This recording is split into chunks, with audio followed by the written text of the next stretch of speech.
साथियों, जय भीम, जय भारत, जय संविधान, जय मंडल, जय जोहार। अच्छी तरह कि उन महापुरुषों का इतना बड़ा योगदान हमारे जीवन में है कि एक बार हम अपने माता पिता, दादा परदादा, दादी नानी, भाई बहन को तो भूल सकते हैं, लेकिन अपने महापुरुषों को नहीं भूल सकते हैं। और आप अगर अपने जीवन काल में महसूस करके देखेंगे तो मैं इस बात का आपको विश्वास दिला सकता हूं, तो शायद आपको अपनी चौथी पीढ़ी का नाम ना पता हो कि आपके दादा के दादा के दादा का क्या नाम था। ना ही आपने कभी जानने की कोशिश की होगी। आपका इंटरेस्ट भी इस बात में नहीं रहा होगा कि आप जाने कि मेरे दादा के दादा के दादा का क्या नाम था। लेकिन हम उन महापुरुषों को जानते हैं जो हमारे जाति के आधार पर हमारी जाति में नहीं जन्मे, धर्म के आधार पर भी कई बार धार्मिक भी बड़ी विविधताएं हैं, मान्यताएं हैं।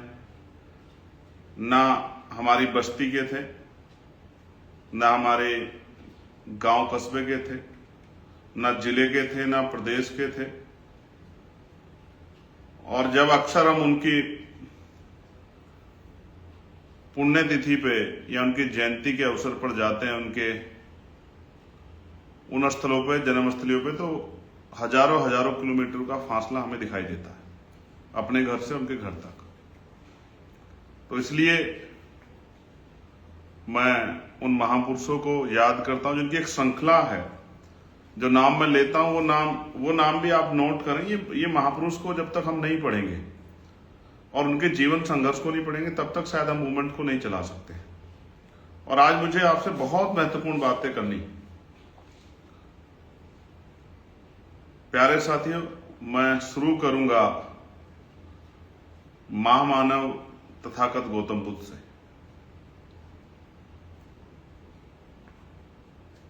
जिन्होंने राजकाज छोड़ा और जनता की परेशानियों को, उनके दुख को, उनके तकलीफों को कैसे कम किया जाए, इसके लिए सत्य की खोज में उन्होंने अपना जीवन यापन किया। और जब उन्हें सत्य की प्राप्ति हुई, ज्ञान की प्राप्ति हुई, तो उन्होंने लोगों को जागरूक करने का काम किया। असल पूरा आंदोलन ही खुद को जागरूक करने का नहीं है, पूरा आंदोलन ही महापुरुषों का खुद जागरूक होने का और लोगों को जागरूक करने का है। महामानव तथागत बुद्ध के बाद जगत गुरु सदगुरु रविदास जी महाराज, भगवान वाल्मीकि महाराज, गुरु नानक देव, संत कबीर, संत गाडगे जी महाराज, नारायणा गुरु, गुरु घासीदास। फिर आजाद भारत से पहले जो सामाजिक परिवर्तन का दोबारा आंदोलन जब चला ब्रिटिश शासन काल में, उसमें राष्ट्रपिता ज्योतिबा फूले, छत्रपति साहू जी महाराज, डॉक्टर बाबा साहब अम्बेडकर, महामना रामसुख वर्मा, चौधरी महाराज सिंह भारती, सर छोटू राम, बाबू शिवदयाल चौरसिया, संत राम बी.ए. प्रजापति जी, मां उदा देवी पासी, मां झलकारी बाई, मां अवंतिका बाई लोधी,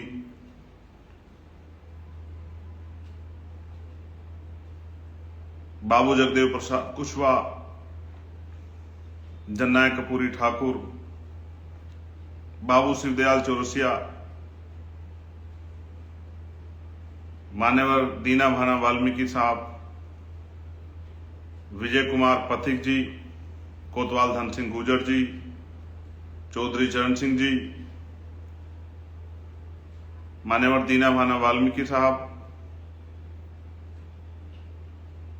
और एक जिनके जीवन से मुझे बड़ी प्रेरणा मिलती है, मान्यवर ओम प्रकाश वाल्मीकि जी। जब मैं उनकी पढ़ता हूं किताबें झूठन, उनकी आत्मकथा, तो बड़ी वो अंदर तक जाके लगती है। असल जो है छुआछूत का, भेदभाव का एहसास कराती है वो। और मेरे रहबर, मेरे गुरु मान्यवर साहब श्री काशीराम को भी नमन करता हूं और धन्यवाद देता हूं भीम आर्मी के नीचे से लेकर चोटी तक के सभी साथियों का, जिन्होंने हमेशा साथ दिया है। आजाद समाज पार्टी की पूरी लीडरशिप का, बहुजन पत्रकार भाइयों का और तमाम उन साथियों का, चाहे अधिवक्ता साथी हों, वो साथी जिनका मेरे जीवन में कहीं ना कहीं किसी ना किसी बात को सिखाने में योगदान है, उन सबका धन्यवाद देता हूं। आज मैं यहां तक पहुंचा हूं तो इसमें किसी एक व्यक्ति का हाथ नहीं है, बहुत सारे लोगों का हाथ है, प्रत्यक्ष या अप्रत्यक्ष रूप से। मैं उन सभी का धन्यवाद देता हूं। साथियों, सबसे पहले इंपॉर्टेंट काम की बात कर लेते हैं। हम लोग लोकतंत्र में हैं। राजतंत्र में तो राज बदलने के लिए तलवारें, भाले, बंदूकें, तोपे और तमाम तरह के शस्त्र यूज होते थे। एक सेना दूसरी सेना के सामने खड़ी होती थी, दोनों तरफ से युद्ध होता था। कई बार युद्ध इतना भयानक होता था, हजारों लोगों की जान चली जाती थी। कलिंग और तमाम युद्ध आप देखोगे, सम्राट अशोक को भी मैं आज नमन करूंगा, याद करूंगा कि उनका शासनकाल का कोई तोड़ नहीं था। तो जब वो युद्ध होते थे, हजारों लोगों की जान जाती थी।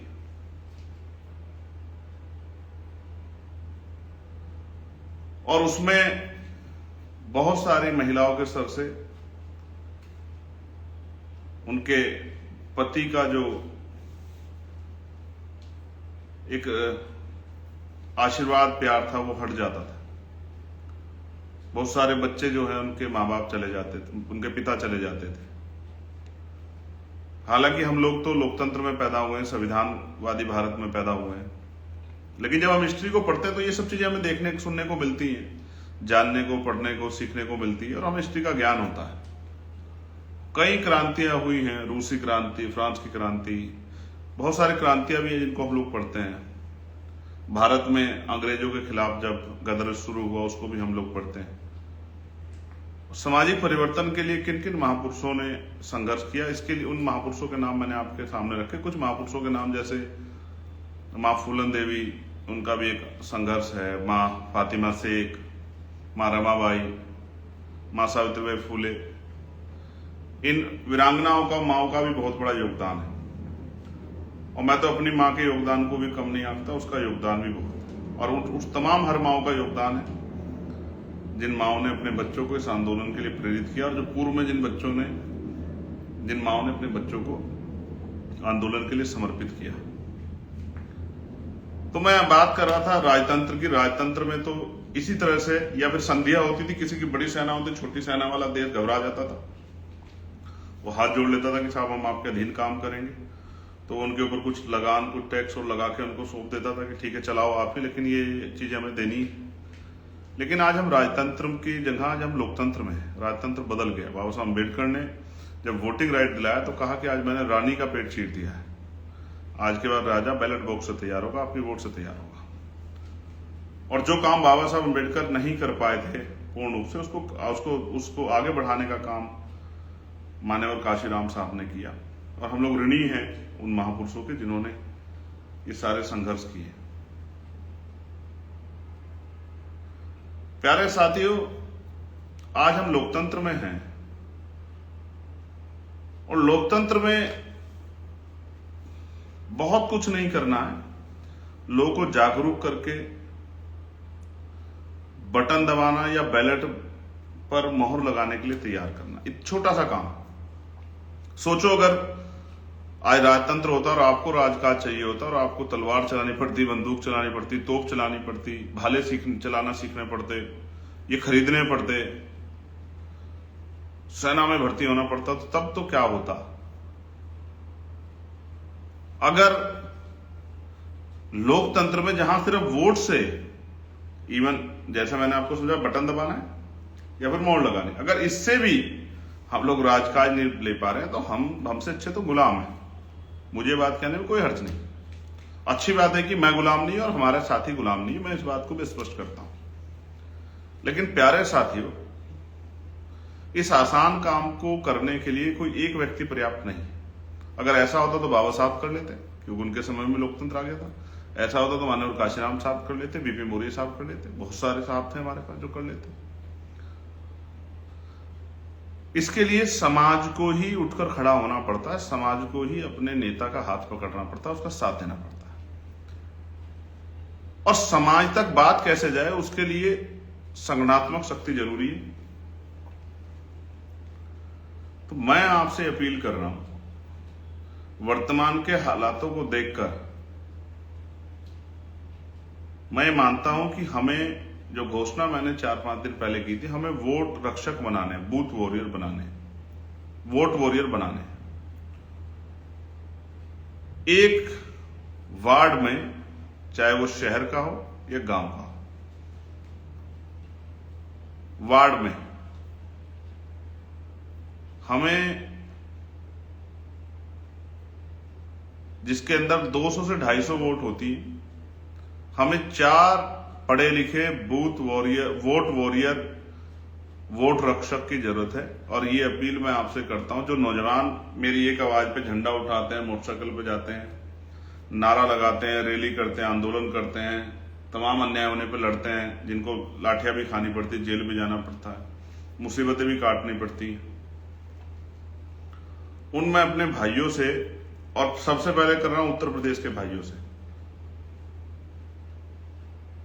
उत्तर प्रदेश के भाइयों से मैं मांग कर रहा हूं। और ये मांग मैं क्यों कर रहा हूं, पहले मांग क्या है सुन लो, कि जो 10th प्लस हमारे भाई हैं, 12th प्लस भाई हैं, तैयारी कर रहे हैं, कंपटीशन की कर रहे हैं, पढ़ रहे हैं, उनसे भी कह रहा हूं, बाबा साहब अंबेडकर के लोकतंत्र के द्वारा दिए गए लोकतंत्र को और भारतीय संविधान को पूर्ण रूप से लागू कराने के लिए, रक्षा के लिए नहीं, रक्षा तो संविधान हमारी करता है, इस देश के प्राइम मिनिस्टर की भी करता है, होम मिनिस्टर की भी करता है, सारे चीफ मिनिस्टर की भी करता है, महामहिम राष्ट्रपति जी करता है। संविधान ताकतवर है, हम लोग तो कमजोर है उसके सामने।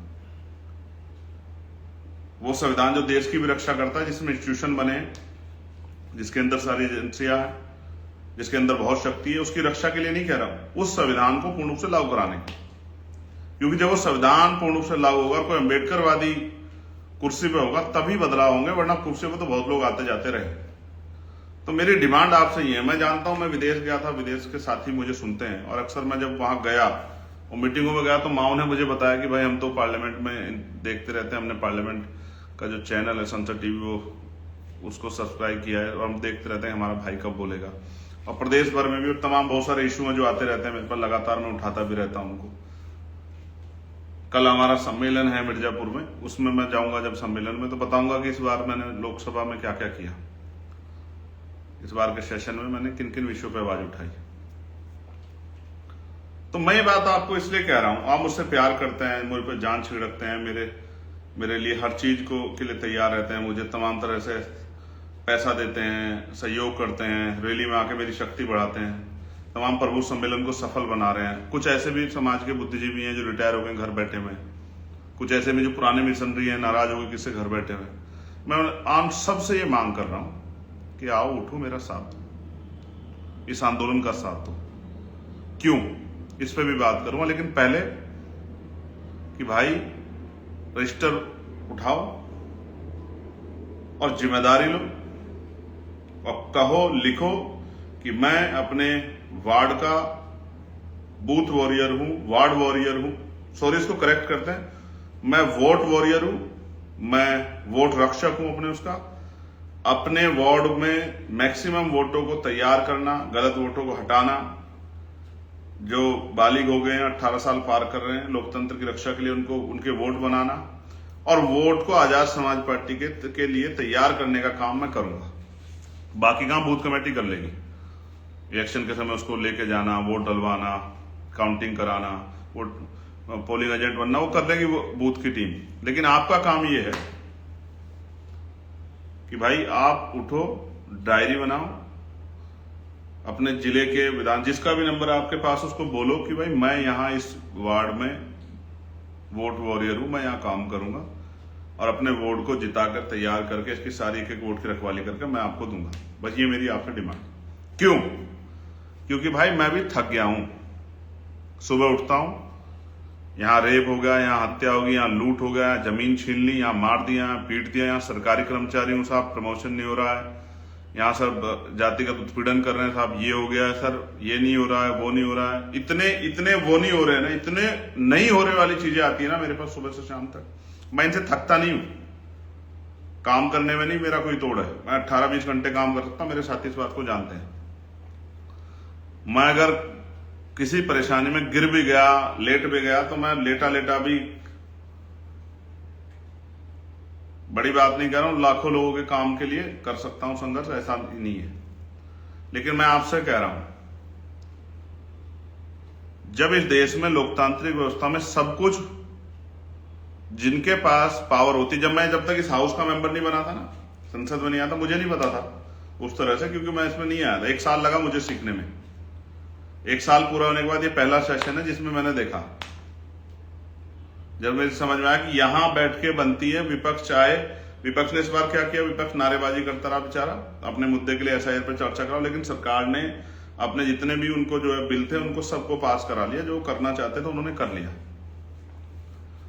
तो ये जो सरकार में ये बनाते हैं कानून, पॉलिसी ये बनाते हैं कि अब पॉलिसी में कुछ भी आए, पेट्रोल के दाम, डीजल के दाम, GST, school, college, university, reservation और तमाम तरह की चीजें, पेट्रोलियम, तमाम जो भी कुछ हो रहा है देश में, जो कुछ भी हो रहा है, सब मिलिट्री, गवर्निंग, तमाम जो कुछ भी हो रहा है, किसको क्या मिलेगा, कहां मिलेगा, कितना मिलेगा, कहां नौकरी आएगी, कहां किसको पेंशन मिलेगी नहीं मिलेगी, और ओपीएस हो, तमाम जो कुछ भी हो रहा है देश में, केंद्र की सरकार यहां बैठ के बनाती है।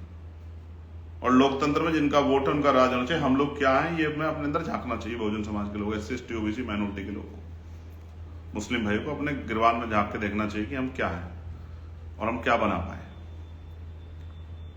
प्यारे साथियों, बहुत जिम्मेदारी से कह रहा हूं, अभी रिजर्वेशन है, हक अधिकार है, संविधान सुरक्षित है, इस वजह से तमाम schedule caste, schedule tribe, backward के लोग नौकरी पे लग जाते हैं। जिस तरह निजीकरण हो रहा है, आगे कोई नौकरी नहीं आएगी।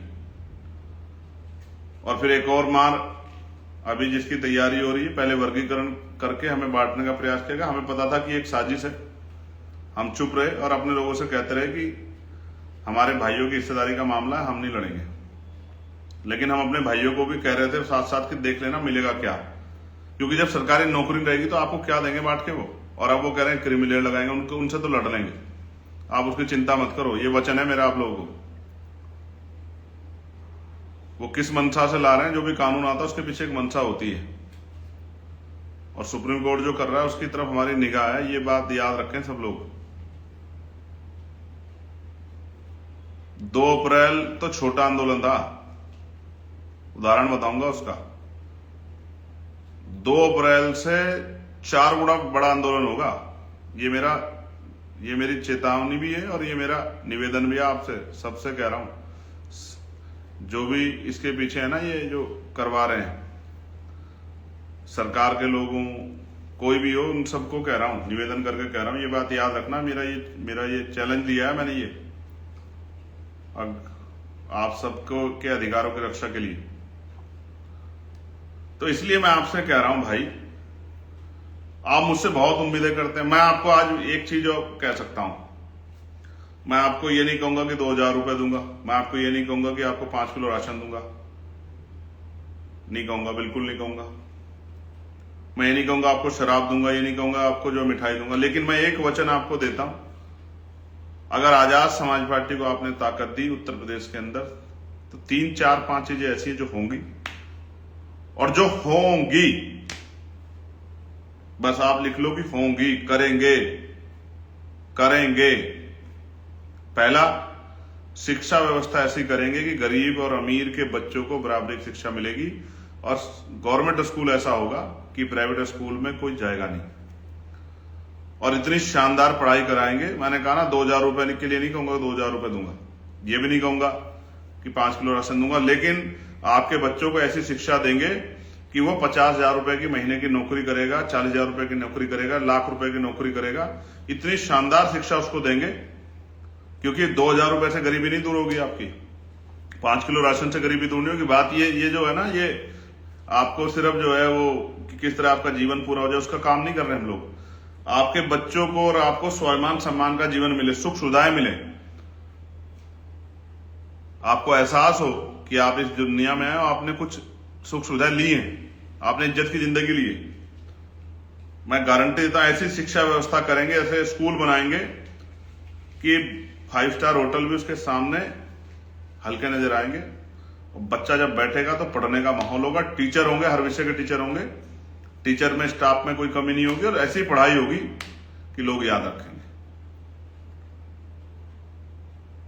इस तरह से लोगों को बच्चों को तैयार करेंगे कि स्पोर्ट की तरह उनको एजुकेशन में इंटरेस्ट आएगा, पढ़े लिखेंगे और नवाब बनेंगे, दुनिया में जाके नाम रोशन करेंगे, दुनिया के लिए एक चैलेंज क्रिएट कर देंगे, दुनिया की नौकरियां उनके चरणों में होगी, ये मैं आपको विश्वास दिलाता हूं।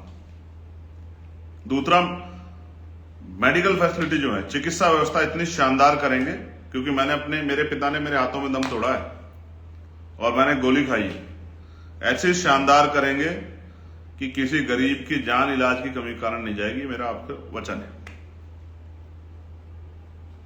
गवर्नमेंट हॉस्पिटल को इस तरह तैयार करेंगे, वहां डॉक्टर भी मिलेगा, दवाई भी मिलेगी, इलाज भी अच्छा होगा, सारे टेस्ट भी होंगे, सारी मशीनें वहां होंगी, सुविधा भी आएंगी, साफ सफाई भी होगी, बिल्डिंग भी अच्छी होगी, शानदार व्यवस्था होगी। एक ही डॉक्टर बैठ के सारी बीमारियों का इलाज नहीं करेगा, अलग अलग बीमारियों के लिए अलग अलग डॉक्टर की व्यवस्था होगी, डॉक्टर को कमी नहीं होगी, स्टाफ की। ये मेरा आपको वचन है। तीसरा, नौजवानों को, पढ़े लिखे नौजवानों को रोजगार देने में कोई कमी नहीं करेंगे, किसी को सरकारी देंगे, प्राइवेट देंगे, खेती करने वाले किसानों को उनकी आमदनी बराबर करके देंगे, आमदनी से ज्यादा पैसे देंगे उनको। इस तरह के प्रोजेक्ट जोड़ेंगे कि गांव तक जो है रोजगार जाए, महिलाओं को घर में रोजगार देंगे, बहनों को आगे बढ़ने का मौका देंगे, जो पढ़ी लिखी बहनें होंगी, रोजगार की व्यवस्था मुहैया कराने का काम करेंगे, जिससे किसी आगे हाथ ना फैलाना पड़े। एक नौजवान होने के नाते बात कह रहा हूं, पढ़े लिखे नौजवानों। और कानून व्यवस्था इतनी शानदार करेंगे कि किसी बहन बेटी की तरफ कोई गुंडा आंख नहीं उठा के देखेगा, ये मैं आपको विश्वास दिलाता हूं। कोई किसी की जमीन नहीं छीनेगा, कोई किसी मारपीट नहीं करेगा, सब लोग इज्जत देंगे और कानून का भय होगा लोगों में। इस बात का भी मैं आपको विश्वास दिलाता हूं। ये किसानों की आमदनी दुगनी वाली जो बात है, मैं आमदनी दुगनी नहीं, किसानों के लिए इतना बड़ा काम करेंगे जो हमारे अर्जक संघ के लोगों ने प्रयास किया था कि किसानों की आमदनी 4 गुना होगी और किसान अपने आप को खुशहाल महसूस करेगा। ये उनके शब्द होंगे, अवसर मिलने के बाद मैं आपको इसका विश्वास दिलाता हूं। और भी ऐसी बहुत सारी चीजें जो करनी है और जिसमें कोई कोताही नहीं, इसी परिवर्तन के लिए काम कर रहे हैं, लेकिन उनको करने के लिए चाहिए पॉलिटिकल पावर, क्योंकि कोई भी किसी भी तरह का परिवर्तन होगा शक्ति से, और शक्ति मिलेगी लोकतंत्र में वोट से, और वोट है आपके हाथ में और उन भाइयों के हाथ में जो मेरे साथ 24 घंटे मेरे लिए एकदम तैयार रहते हैं। उनको कह रहा हूं कि वो घर से निकले और अपने बूथ का, अपने वोट का काम ले और वोट वॉरियर बने, डेटा जाके जिलाध्यक्ष को जमा कराएं, विधानसभा जमा कराएं और कहें कि सब हम लेंगे जिम्मेदारी और हम अपने भाई की मदद करेंगे, उसको अकेला नहीं छोड़ेंगे, उसके हाथ मजबूत करेंगे। बस ये थी आपके साथ लिए अपील। और बाकी काम छोड़ दो अपनी इस टीम पे, अपने इन भाइयों पे। ये काम आप कर दो और बाकी हमारे ऊपर छोड़ दो। एक बहुत इंपॉर्टेंट घोषणा ये है, 9 अक्टूबर को लखनऊ में हमारे बहुजन समाज के, जो ओबीसी समाज के जो भाई हैं, उनके लिए अधिकार सम्मेलन हम लोग जो है लखनऊ में करेंगे। जैसे अभी हमने मुस्लिम संवाद का कार्यक्रम रखा था, उनके विषयों को सुनने के लिए और उन पे कैसे काम करना है।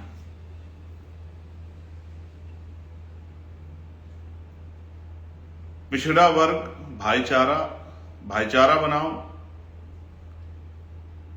अस्तित्व बचाओ। अधिकार सम्मेलन 9 अक्टूबर को लखनऊ में होगा, आजाद समाज पार्टी के तत्वाधान में। जैसे अभी ये प्रभु सम्मेलन हो रहे हैं, उसी तरह से दोबारा बता रहा हूं, 9 अक्टूबर 2025 लखनऊ। भाईचारा बनाओ, अस्तित्व बचाओ,